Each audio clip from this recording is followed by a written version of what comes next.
the river.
Okay, welcome back, everyone. If you're hovering around, please take a seat.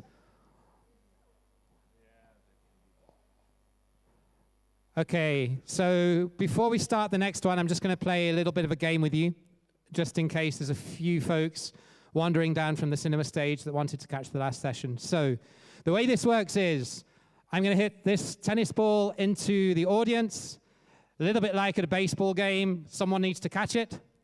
I'm going to ask you a question. You answer it, you're going to have to shout because Nomad Fest spent all of the budget and don't have a second mic. And then you get to ask me one back as well. So, you ready? All right.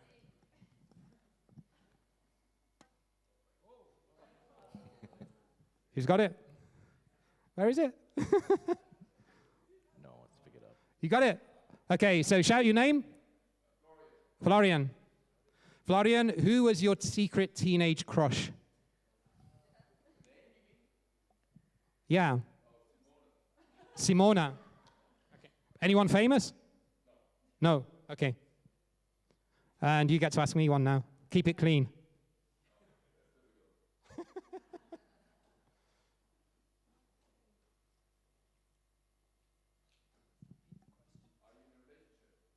Am I in a relationship? That have to be the first one. Speed dating's finished. I was until about a month and a half ago. Yeah. Okay, you've still got that tennis ball. If you can give it back to one of the stage crew, please. Thankfully, I lived in Germany for 12 years, which means I'm prepared. So, one more, and then we'll do the panel.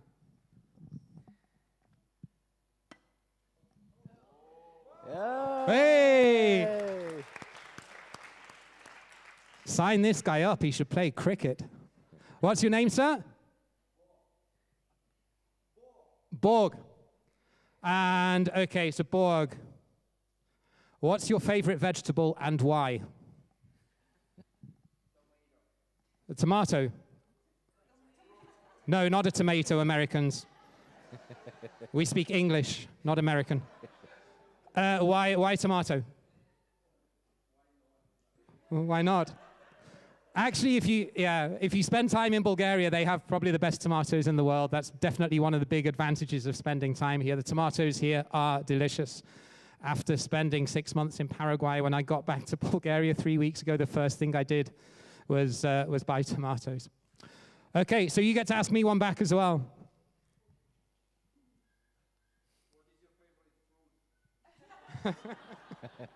I'm loving the originality of these questions.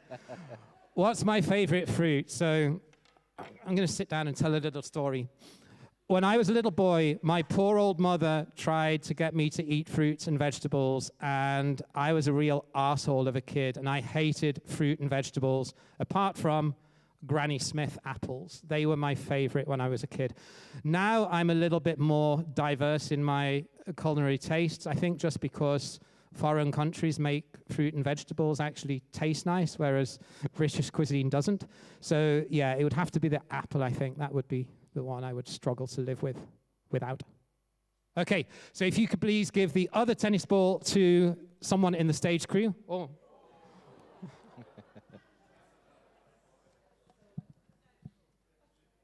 Afuera. Okay, so we're going to go into the panel discussion now, which is all about finding your home base. Who has a home base? Who has more than one home base? Okay, cool. So with that, I'm going to introduce Holger, who's going to moderate this session. Holger is one of the organizers of Bansko Nomad Fest. He is based between Leipzig, Bangkok, and Bansko. It's quite a diverse range of places. So Holger, you're going to introduce the panel, so over to you. Thanks very much. So this panel is kind of very topical for a lot of people. If you were here on the stage on Tuesday, you would have seen a talk from Tim Chimoy, who's the founder of Citizen Circle. And in many ways, the discussion from my perspective is about a quote that he presented in his talk. Belonging is the feeling that there is a place, a group, or a rhythm in life where you are seen, accepted, and expected to return. From his talk, I found out that he is this kind of nomad who has two home bases that he travels and switches between.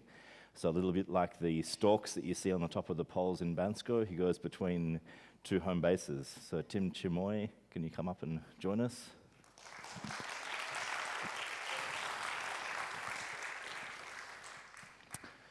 Our next panelist is Maria, who many of you will know, who's one of the OG Bansko nomads. In the paradigm that Tim talked about, she's one of the nomad who has a single home base in Bansko and spends a very large part of the year basically living out her best life and going on adventures, snowboarding, skiing, going to all sorts of exotic destinations. So Maria Stoyanova.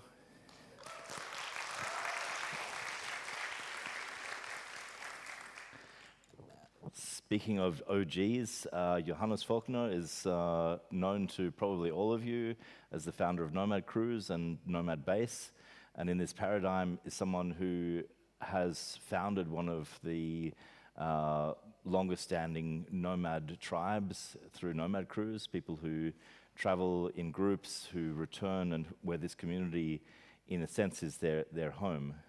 Thanks, Johannes.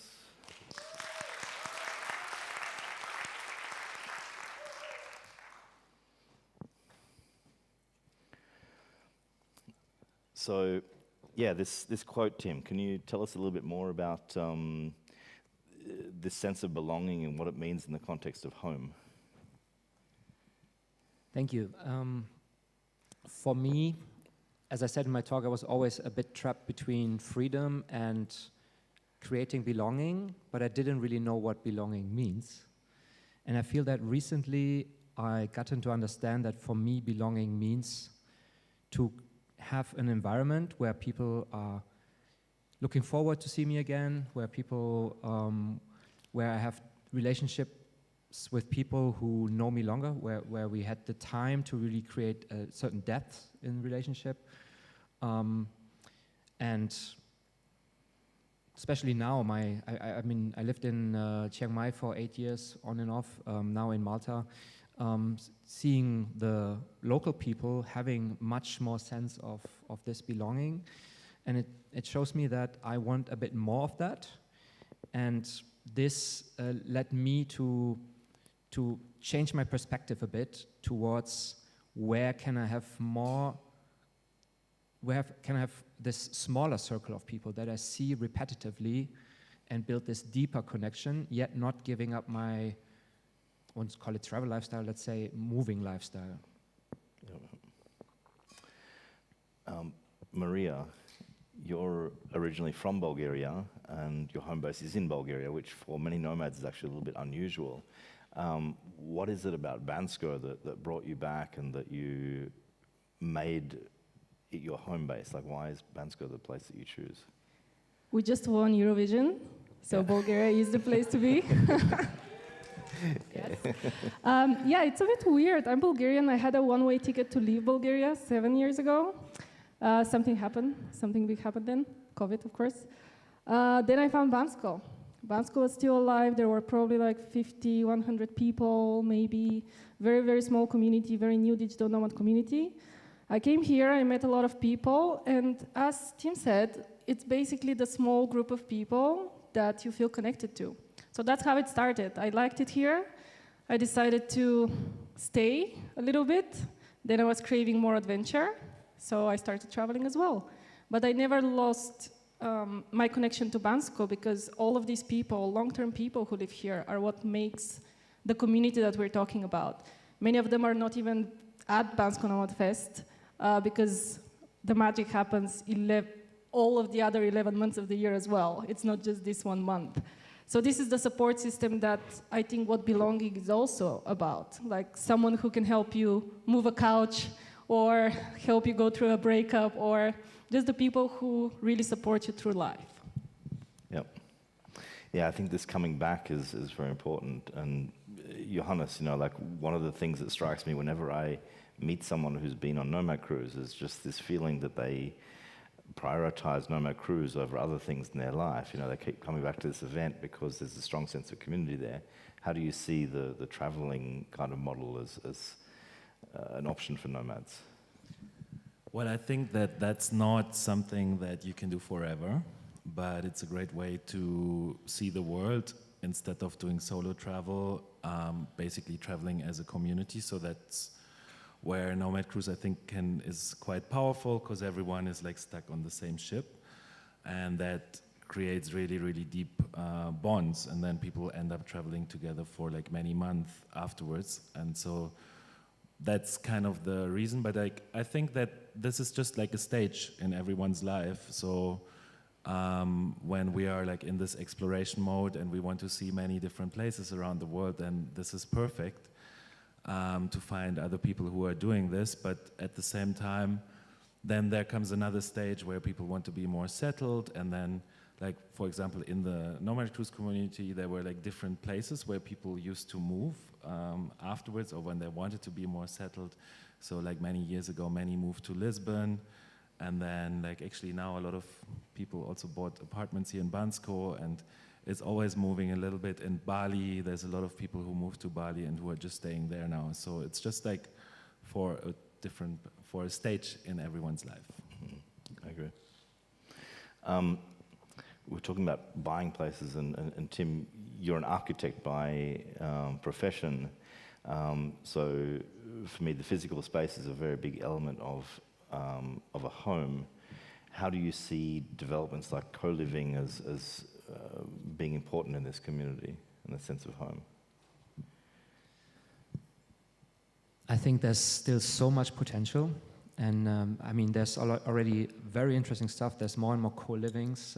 We just talked about it, that co-living is more of something that you go for 2-3 months and then move on. The other one, I don't know what is a proper name for the other model, like you, for example, do here, where people stay longer. I think we need more of that, really interesting living models. So let's put the co-living as one possibility, maybe in your travel. Like Johannes just said, the period where you do explore. But when you come into this more settling mode and you still want to keep that flexibility going to a certain degree, but you want to also arrive more, there's not enough solutions on the real estate market from what I see. And of course, the big developers in the big cities, there's limited interests. They do sell communities. I know, for example, in the US, it's more common to sell community. For example, the guy who founded WeWork is doing something there. In Europe, it's always still a bit, yeah, you shouldn't sell community. I don't know if that's arriving here at some point or not, but it's more of a we do this together community thing. Both can work, but I think we have to, for example, a model where you have a house that you can buy apartments in, and then even offer the service of renting it out when you're on the road. I think you also do something like that. Yeah. And this is, I think, a very good model for many people in the community. And yeah, I guess you agree that there should be more of this. Yeah, I think, I've been a nomad for a very long time, and I have apartments in different countries, and one of the big problems for me is that when I buy an apartment in a building, it's not equipped for the kind of lifestyle I have. When I try to rent out my place when I'm not there, neighbors complain that I'm doing Airbnb, or just the infrastructure is not there. It's a hassle to find cleaners, to find management in a regular apartment building. Which I found also, because you also spent time in Bangkok, very interesting example. There's all those condo buildings, and they plan those big community spaces, but in the end, nobody actually uses them. And then I wonder, how can you create this, and people actually really use this? And then it comes down to having a process of choosing the people or finding the people who actually want it, and not just move in because they feel it's a nice design. Yeah, I think ownership of third spaces is very important, and this is where I think architecture and the design of spaces comes in, and it's very important. If you have a building that's well designed, where the community spaces are actually used, these places can be valuable, but many places just do it wrong. They're looking for an image on a sales brochure, not a place that people use and adapt to and own. We were talking earlier amongst ourselves about third spaces. Maria is quite involved in the lounge. She has the lounge t-shirt on. For me, the third spaces that are owned by the community and adopted by the community provide this solution. Can you tell us a little bit about the lounge and what's happening there? Absolutely. Yeah, this was a weird, crazy idea. We didn't know if it's going to work, but we just tried, and it's been alive for 1 year now. Basically, a group of friends, I joined a bit later, but a group of friends took over an old co-working space location, and we decided to turn it into a community space. Basically, what you just described, the third space, is a place outside of your home or your office where you go to work, but just a place where you can hang out with people, with friends. You don't have to work there. You can, of course, you can just go there, spontaneous conversations happen. So that's what we decided to create in Bansko. It's going pretty well, actually. It turns out a lot of people see the need for that. And this type of community infrastructure, I would say, is very important for a location. It's not just that place, but it's also all of the other places. There's co-working spaces, there's the real estate projects that are happening. This all creates the infrastructure that a location needs, I think, to attract people to feel like home. Yeah, absolutely. I think it's critical. One of the questions you get about where should you choose as a home base, Johannes, I noticed from your talk yesterday you had a picture of a much younger version of yourself in Cape Town, and you said you fell in love. And I thought you meant about Cape Town, that this was the place that you fell in love with. How important is the city that you choose, and how beautiful it is, and the physical environment to this question of home? So in the past, I thought that the city is always really, really important in order to where I really want to live. But over time, I think it's more important which people are living there. For example, now at the moment I'm living in Barcelona. I don't know how long I will keep this as a home base. But I moved there mainly because of the people, because I never really liked the city so much. But whereas in the past I would just be like, oh, I want to be just in a place where I can go kite surfing, and I don't really care what else is around there. So I think that the needs and the way we are choosing destinations always changes a little bit, and that makes it very, very hard to say okay, I want to live in this place forever, because also the needs that we have are changing. And that's why people then, after 3-4 years, move to another place. And even though you are going to a place that you really love, the people around you also always change, because a lot of the nomad destinations are very transient. So that's always a challenge to say, okay, I just want to find my place where I want to be forever, because the reality is that, the things that we want often change as well. Yeah, absolutely agree. we talked a little bit about Berlin. Tim, you were saying that this is an option that you're thinking about going back to, and particularly in the context of long-term friendships and also where you want to retire to. How do you feel about this topic?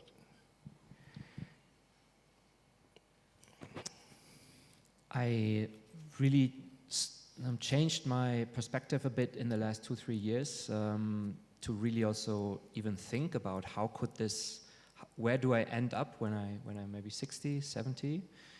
I think in my 30s that was certainly not a topic. In my 40s it kind of slowly started. And the one thing is I love this nomad world, this community very much, and I always want to be a part of it, but it's also a community that is always moving around. Commitment is not necessarily the biggest strength in this community. So going to a place and deciding this is my base, also if it's a nomad hub, so to say, it also means I'm not really stable there because most of the people might move on in 3, 4, 5 years. So my perspective on this is I want to build this on 2 pillars. I want to build it on the pillar of this great community, but I also want to build it on the pillar of people who live a very different lifestyle because they are a bit better in commitment. And I feel safer to have both pillars in my life. Yeah, makes complete sense. I think the sense of ownership of this space and the commitment, one of the things that strikes me about Bansko is that there are many nomads who have actually bought apartments, bought property, who are building projects here. So when I first came, I thought this was a very transient community. As I come back over the years, I realize that people are really establishing roots here, and this is a foundation of their nomad life. There's many who spend a few months a year here, but the important thing here is that people return. And I think this is something that's quite rare, and I think this is something that maybe exists in places like Chiang Mai and Bansko and maybe Berlin to an extent. There are some nomad hubs that over time are becoming established as a place that people do regularly return to. So I think it's a very important point. I think one of the questions we get frequently is, where is the best place for a nomad? Do you have a personal view on that? I would actually say exactly what you just said, that if you have a place where nomads become a bit less nomadic over time and they want to build community there that lasts. And I mean, it's my first time in Bansko and I really love what's happening here. So there's also still a lot of places that are more flexible. For me, Chiang Mai, for example, always was a great place, but I also must say I had the luck of building deep friendships with people who actually lived there quite fast, which helped me a lot to still be part of the one community and the other in both worlds. But yeah, to answer your question, I would say look exactly for that, where people actually want to, at least some can come and go and others really want to build something. What for example, you mentioned Berlin. I spent most of my life before I moved abroad in Berlin. What I really like there is you have this mix of bubbles, so to say, and you can really build friendships with people who live a very settled lifestyle, yet you can still connect with people who move around. And then the place for me, like I guess Lisbon is a place in Europe also. The second question is, what is the long-term option when you look, like in Bansko, if you buy a flat here, which you now offer here? This is, I guess, a very good sign that people will also still be around in 10 years. And I guess that's the signs you want to look for. Yeah. Maria, do you have a favorite aside from Bansko? Where do you see as home? What's home for you? I mean, this is home. I honestly don't have other answers. I actually have even 2 cats here, so it is really my home. But I also need new things, right? I also need adventure. So I'm not saying that, okay, I'm locked here. I don't feel locked or stuck in one place. I come back to Bansko because I need an easy life.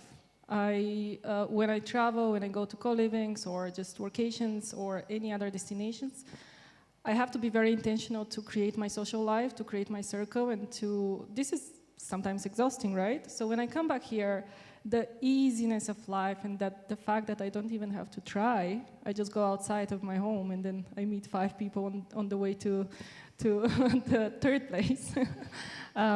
This is what I think makes a destination special as well. Whatever it is, the 2 groups of people I think are important, as you mentioned, the long-term people who have their life here, which are not just the nomads that bought apartments, but here in Bansko you have expats as well that do not consider themselves part of this community. You also have a lot of locals. You have a lot of people from Sofia who bought apartments in the last year as well, like Bulgarians here. So these are the long-term people, but we also need the new people that are coming, newcomers, and events like Bansko Nomad Fest, and there's 8, 10 other festivals in Bansko happening throughout the year. Those events also bring the new energy, the questions, they shake things a little bit because we might get tired of each other at some point, right? Yeah. So the mix of new and kind of the known is a really good mix for any destination, I think, that I would at least consider home. Yep. Johannes, Cape Town, Barcelona, some of the most beautiful cities in the world. Where do you see as home? Like, what's the...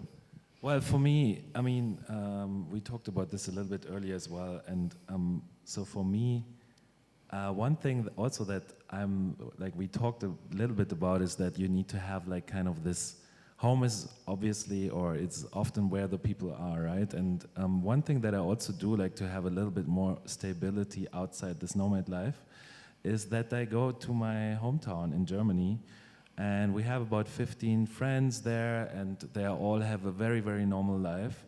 And I go there every year. I always make time for this. And it's very, very important. Like at the moment, they all have their families and stuff, but I know that in a few years, we will be doing trips again. And like these are people that some of them I know since my first grade, or even since I'm like 4 years old. They're not connected to this at all. They don't really know even what I'm doing, or only parts of it. And so I think like having something stable like this in my life makes it also very easy for me to just be not so focused on a certain destination, or like I need to have my home here or whatsoever. But also one thing that I read recently is that most of the nomads, when they're traveling, they're leaving again after around 14 days, the destination. And that's kind of like, once you've seen it all, you feel like, I know this place. But that's also the moment when you really need to commit a little bit more and like actually decide like, okay, do I want to be here? Do I want to build connections? And so these weeks after these first 2 weeks, they are actually really deciding whether you're going to enjoy your time in the city or not. And I feel like pretty much every city that has got a lot of kind of nomads going there can be a great place to be if we actually make the effort and like then stay there for 2-3 months. And that's oftentimes when it becomes really good. And that also gives us then the possibility to return to the place the year later, because many people are coming back. But if we're just always traveling like these 2 weeks to one place and don't really commit, then it will get very exhausting very fast. Yeah, I agree. I'm just looking at the clock. Normally we have some questions from the audience. Maybe we can see if there are some audience questions. I suspect the first one is the one we just asked, but maybe we can have them come up. I want to talk a little bit again about the third spaces, community-owned infrastructure. Johannes, how do you see this movement? Is this something that you're interested in on a nomad basis, moving a little bit in that direction, maybe on a temporary basis? One day I would like to start a really nice co-living with like a paddle court in somewhere, maybe Italy or somewhere, Austria, I don't really know, like wherever I find a great place where we can like create something. At the moment I don't really have the time to like really look for these places, or also don't want to do too many things at the same time. But I feel that this is definitely needed, like a place for the communities to meet.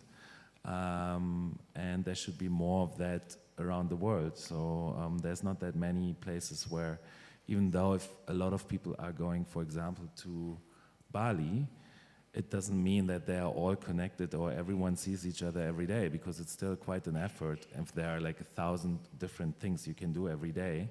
So I think like more places where you can like intentionally meet the community, yeah, that's really good. And one day I want to do that too. Yep. Maybe I've got the question on the board. It's kind of related to this. What are your thoughts on models such as shared properties for nomads? Example, owning 33% of an apartment in a nomad hub and spending a third of the year there. Yeah, I think it's... I think it's trouble. It's trouble. So, yes. I think like, I mean, I'm not sure, like sharing too much or too many owners in buildings can be really, really difficult. So maybe where we invest, like if we own like the whole place or we own apartments, I think it's good. Sharing things, there's just too much, like it can become very difficult very fast. But if someone finds a great model, it's interesting, yeah. Yeah, I actually agree with this. I think at a level of sharing the apartment, I think most people want to have their own space. And my experiences with sharing things with, you know, even close friends is that often you find after you start the arrangement that you have very different interests and expectations of that shared space. And I think people want their own apartment, and you, in an apartment, you are sharing a larger building with a group of owners. It's just, in a traditional model, it tends to be a group of random strangers who happen to inhabit the same building. In Thailand, this can be 800 owners. Here it can be maybe 5. I think sharing the third spaces and the overall infrastructure of that building is much more valuable than sharing the actual place that you live in. I think people want to have their personal space, but then also their community that they can come in and out of as they feel comfortable with. Tim, as an architect, this is something that's probably your area of expertise. How do you see it? You see it in a lot of big cities. For example, in the last 10 years, it happened in Berlin often that buildings were owned by one person and then actually bought, and the separate units were sold. And like you said, it's very normal when it's strangers, and then you simply have these meetings once a year where things are voted and decided. But once the community space comes in, it gets a bit more tricky. And then the big question is, how do you curate that community? Because you need to either allow everybody to sell their unit to anyone, and then it's actually not that complicated, or you make up rules that it has to stay within a certain community. Then it's not really an investment anymore. You have to, you probably think deeper before you actually buy it, because you never know if you can get the money back in case your lifestyle changes, etc. But I do think there is great models that do this very successfully, and I would be positive on this. I think there's good examples that do work, and I could very much imagine to do something like this also at some point in the future somewhere. Because for me, it's the greatest model. This is really, I would say, in 10 years down the road, at latest, I would love to see myself living either in a shared building with my own apartment and common space, or some shared land where we can create certain buildings, and then have this flexible model of renting it out once in a while. I think that's the best, for me, right now, the best imaginable outcome long-term for living. Yeah, no, absolutely agree. I see there are quite a few more questions on the board. Through the app, we can have some online discussion, and there's also obviously the unconferences where some of these topics will be talked about. Just wanted to thank the three of you for coming and joining us and sharing your expertise on this.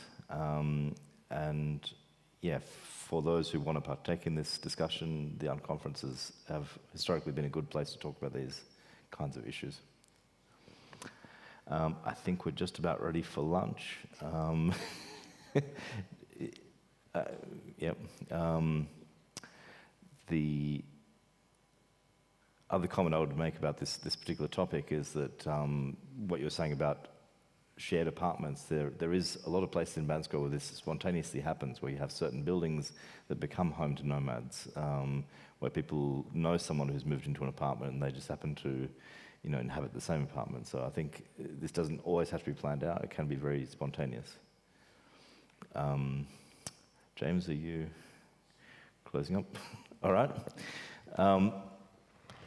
Thank you all very much for joining us, and I think we're just about ready for lunch.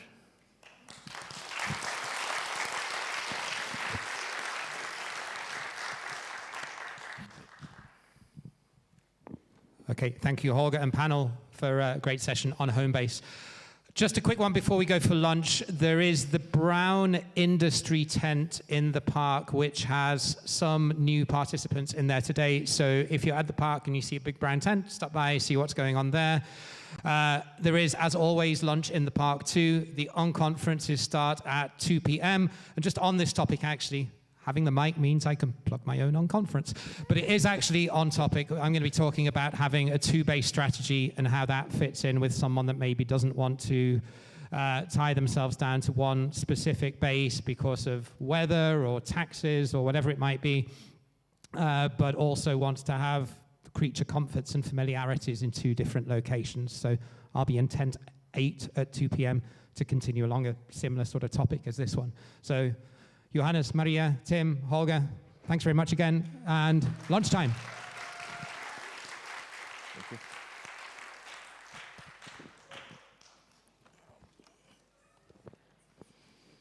Thank you. It's a good talk.